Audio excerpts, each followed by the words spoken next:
मैं green dock island पर पैदा हुआ था। अब यहां मैं पर्यटकों का शिकार करता हूं।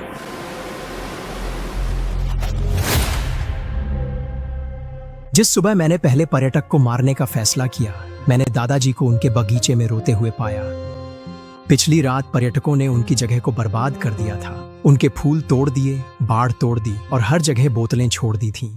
40 साल से मैं इस बगीचे की देखभाल कर रहा हूँ। उन्होंने मुझ पर हंसना शुरू कर दिया और मेरी रिकॉर्डिंग करने लगे। मेरे परिवार की 3 पीढ़ियां ग्रीन डॉक में रह चुकी हैं। अब हम सिर्फ किसी अजनबी के सोशल मीडिया के लिए सामग्री बनकर रह गए थे। तभी मुझे एहसास हुआ कि ये पर्यटक सिर्फ घूमने नहीं आ रहे थे, वे धीरे धीरे यहाँ कब्जा कर रहे थे। चिंता मत करो दादाजी, ऐसा फिर कभी नहीं होगा, मैं वादा करता हूँ। हम क्या कर सकते हैं फिन? वे बार बार आते रहते हैं, हर हफ्ते और भी ज्यादा। मैंने कोई जवाब नहीं दिया।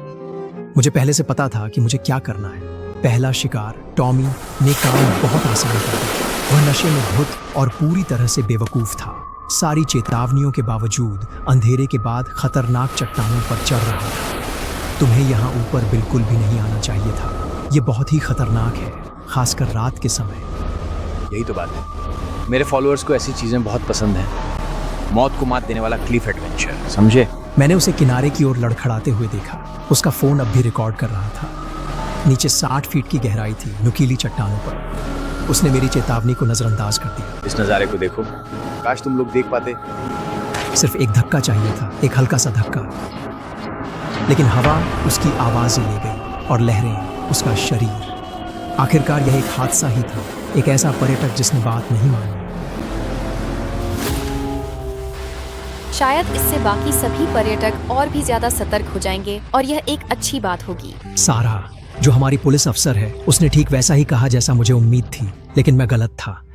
टॉमी की मौत ने और भी पर्यटकों को यहाँ खींच लिया। वे खतरनाक लोग, वे रोमांच के दीवाने जो इसलिए आए क्योंकि यहाँ किसी की मौत हुई थी।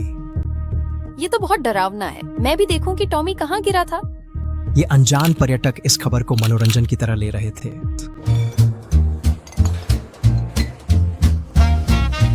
उस हादसे में कुछ तो गड़बड़ है। मैंने सुरक्षा विशेषज्ञों से बात की है। वहाँ ऊपर जो बैरियर लगे हैं वे नए हैं। कोई यूं ही कैसे गिर सकता है? हादसे हो जाते हैं मैडम, हमेशा चट्टानों पर ही। लेकिन ऐसा पहले कभी नहीं हुआ है ना? वो ब्लॉगर औरत जेनेट निश्चित रूप से सोचती है कि टॉमी की हत्या हुई थी।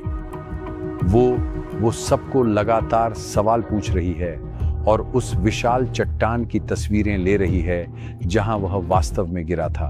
कैसे सवाल पूछे जा सकते हैं? ज्वार के बारे में या कोई उस गिरावट से बच सकता है या नहीं, ऐसे सवाल। उसने कहा कि उसने विशेषज्ञों से बात की है जिन्होंने उसे बताया कि यह संदिग्ध है। मुझे लगा मेरी छाती कस गई है। तुम जानते हो, टूरिस्ट मर्फी, वे हमेशा कुछ रोमांच ढूंढते रहते हैं। जब मैंने कहा तो मैं उसकी आंखों में नहीं देख सका। उस शाम मैं जेनेट के पीछे पीछे लाइट हाउस तक गया। उसकी किराए की कार पास ही खड़ी थी, जिसमें अच्छे कैमरा उपकरण भरे हुए थे। बहुत खूबसूरत जगह है। आप यहीं के हैं, है ना? मैं जेनेट फिलिप्स हूँ। मैं हूँ फिन, यहीं जन्मा और पला बढ़ा। बिल्कुल सही। शायद आप मेरी मदद कर सकते हैं समझने में कि उस बेचारे लड़के टॉमी के साथ क्या हुआ था। वह गिर गया था।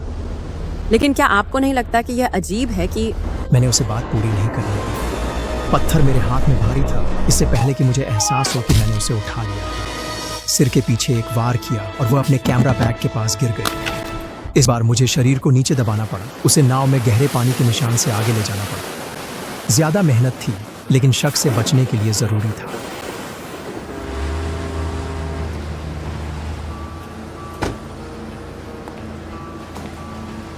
एक महीने में 2 टूरिस्ट, ऐसा पहले कभी नहीं हुआ।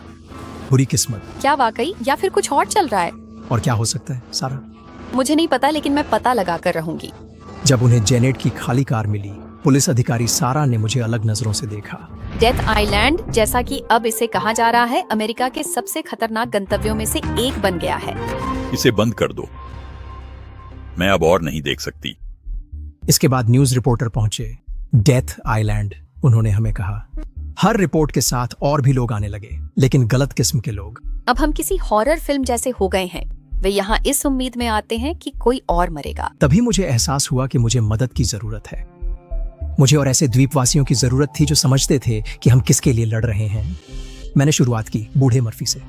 वह यहाँ 70 साल से रह रहा था और उसने देखा था कि कैसे यह द्वीप एक मछुआरा बस्ती से एक टूरिस्ट ट्रैप में बदल गया।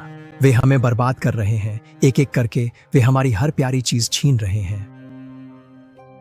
तुम क्या कह रहे हो मेरे दोस्त फिन? तुम जानते हो मैं क्या कह रहा हूं? तुम्हें मुझसे क्या करवाना है? अगली थी बेथ। उसका परिवार पीढ़ियों से दुकान चला रहा था, लेकिन अब वह किराया भी मुश्किल से चुका पा रही थी। यह द्वीप धीरे धीरे मर रहा है और इसकी स्थिति बहुत गंभीर है। शायद अब पलटकर लड़ने का वक्त आ गया है। क्या तुम सचमुच पक्के हो? मैं पूरी तरह से पक्की हूँ। जैक मॉरिसन आखिरी था, जवान, गुस्सैल, जिसके पास जाने को कहीं नहीं था और द्वीप पर कोई भविष्य नहीं था।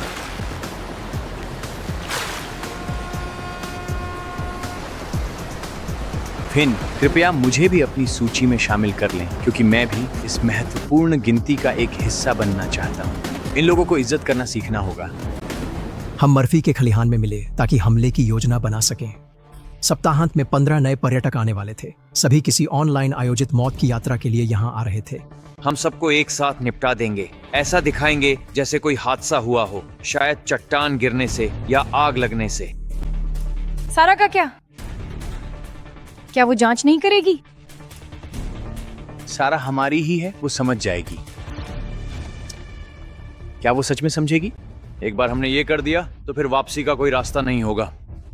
पर्यटक यहाँ पत्थर के घेरे में होंगे, 15 लोग एक अलाव के चारों ओर। हम बिना दिखे कैसे पास जाएं?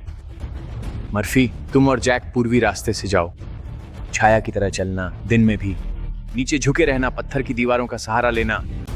आवाज का क्या? वो हमें आते हुए सुन लेंगे। अगर तुम हवा के साथ सही समय पर चलो तो नहीं सुनेंगे।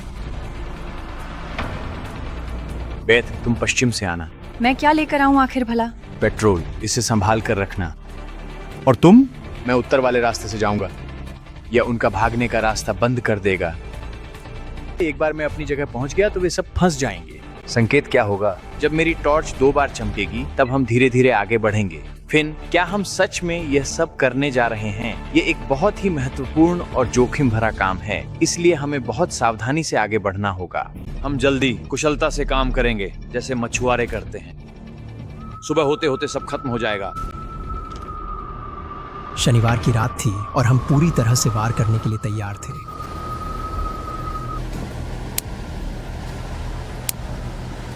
हम एक साथ भेड़ियों की तरफ बढ़े। वो आवाज क्या है आखिरकार? शायद सिर्फ भेड़े हैं, या फिर हो सकता है कि ग्रीन डॉग किलर हमें पकड़ने आ रहा हो। इस बात पर सभी लोग जोर से हंस पड़े और माहौल खुशनुमा हो गया। इस पर जश्न मनाओ। लेकिन वे ज्यादा देर तक नहीं हंसे। जैसा कि योजना थी, सुबह होते होते सब खत्म हो गया था। 15 पर्यटक गायब हो गए, उनके फोन तोड़ दिए गए, उनकी कारें पुराने खदान में धकेल दी गई, उनका कैंप साइट राख कर दिया गया। क्या हम ऐसे बन गए हैं? हमें ऐसा ही बनना पड़ा। सालों बाद पहली बार द्वीप फिर से शांत था। इसे जीत जैसा महसूस होना चाहिए था। अधिकारियों ने सोमवार सुबह पहुंचकर जांच शुरू की। फिन, कृपया मुझे बताओ कि तुमने ये नहीं किया। मैंने वही किया जो करना वास्तव में बहुत जरूरी था। सारा, तुमने 15 लोगों को मार डाला। मैंने 3000 लोगों की जान बचाई। तुम पागल हो। शायद, लेकिन अब यह पूरा द्वीप पूरी तरह से शांत और स्थिर है। उन्होंने सबसे पहले मर्फी को गिरफ्तार किया, फिर बेथ को, फिर जैक को। एक एक करके मेरा झुंड मुझसे छीन लिया गया, लेकिन मुझे एक ऐसी जगह का पता था जहां वे कभी नहीं पहुंच सकते। दादाजी। ये हमारा राज्य है, फिन। ये गुफाएं द्वीप के नीचे मीलों तक फैली हैं, प्राकृतिक गुफाएं जो सुरंगों से जुड़ी हुई हैं। आप मुझे ये सब क्यों दिखा रहे हैं दादाजी? क्योंकि तुम एक मैक्लियोड हो। ये द्वीप तुम्हारे खून में है। ये गुफाएं सिर्फ आपातकालीन स्थिति में इस्तेमाल के लिए हैं। कैसी आपातकालीन स्थिति? जब द्वीप की रक्षा करनी हो, जब हमारी हर प्यारी चीज खतरे में हो। यह हमारा राज है। मैं किसी को नहीं बताऊंगा, मैं वादा करता हूँ। मैंने अपना वादा निभाया दादाजी, मैंने निभाया। मैंने निभाया। मैं अब 3 दिनों से पुरानी गुफा में छिपा हुआ हूं। वे मुझे हर जगह ढूंढ रहे हैं। मैं उन्हें मेरा नाम पुकारते हुए सुन सकता हूं। फिन, मुझे अच्छी तरह से पता है कि तुम यहीं कहीं आसपास ही हो। मेरा खाना कल ही खत्म हो गया था और आज सुबह पानी भी खत्म हो गया। फिन, प्लीज बस बाहर आओ और मुझसे बात करो। अब द्वीप शांत है जैसे पहले हुआ करता था, लेकिन अब कुछ और भी है। पत्थरों पर कदमों की आहट। सारा ने रुकावट ढूंढ लिया है। मुझे यह पता है कि तुम अंदर ही हो। अब भागने के लिए कहीं जगह नहीं बची। फिन, रोशनी मुझे ढूंढ लेती है। मैं अपने हाथ उठाता हूं और गुफा के मुंह पर सारा की परछाई देखता हूं। हेलो फिन, कैसे हो? हेलो सारा। सब खत्म हो गया। मुझे ये पूरी तरह से पता है। क्यों फिन? तुमने ऐसा क्यों किया? हम कोई और रास्ता ढूंढ सकते थे। क्योंकि किसी को करना ही था सारा, क्योंकि और कोई नहीं करता। सारा ने मुझे कुछ देर तक घूरा और मैंने उसकी आंखों में कुछ देखा। फिर उसने कांपते हाथों से अपना रेडियो उठाया। मैं सारा हूँ, मैंने उसे ढूंढ लिया है। गुफा में स्थैतिक आवाज गूंजती है और मुझे पता है कि अब जो भी होगा, ग्रीन डॉग कभी पहले जैसा नहीं रहेगा।